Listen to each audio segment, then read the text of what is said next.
Geliyor.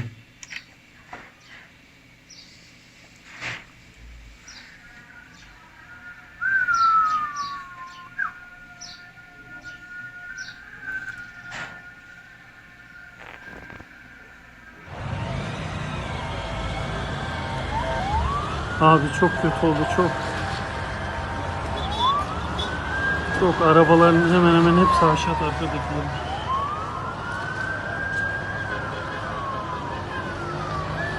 Şuradaki büyük tır.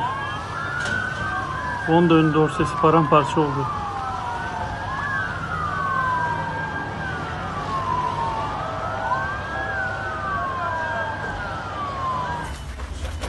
Adamın kafasına.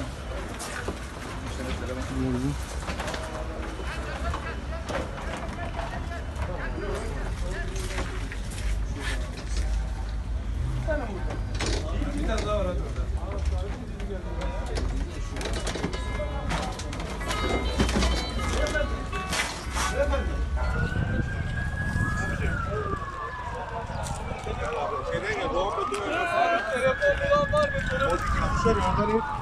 Oradan in, oradan in.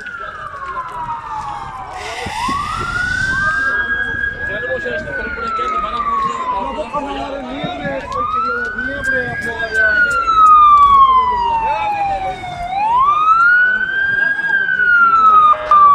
İşte ona yolda şimdi geçmişti ya.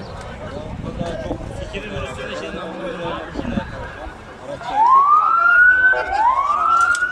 Nasıl olmazsa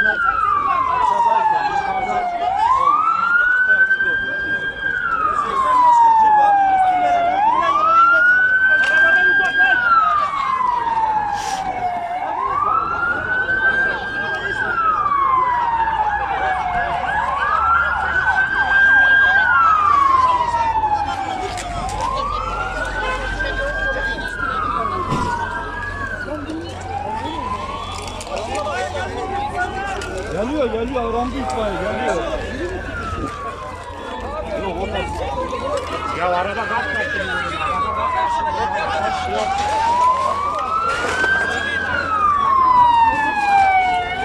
Ya kardeşim otur.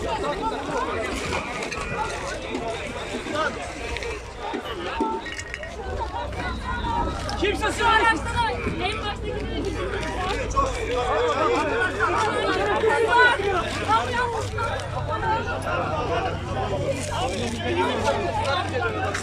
Yok, kalkıldı. Şu araçtan çıkarılma yapılacak.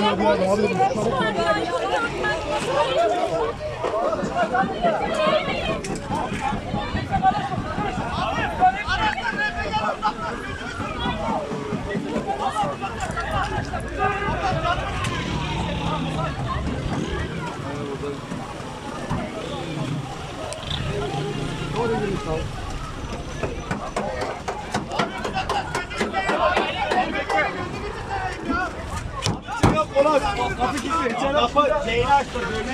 Bir dakika.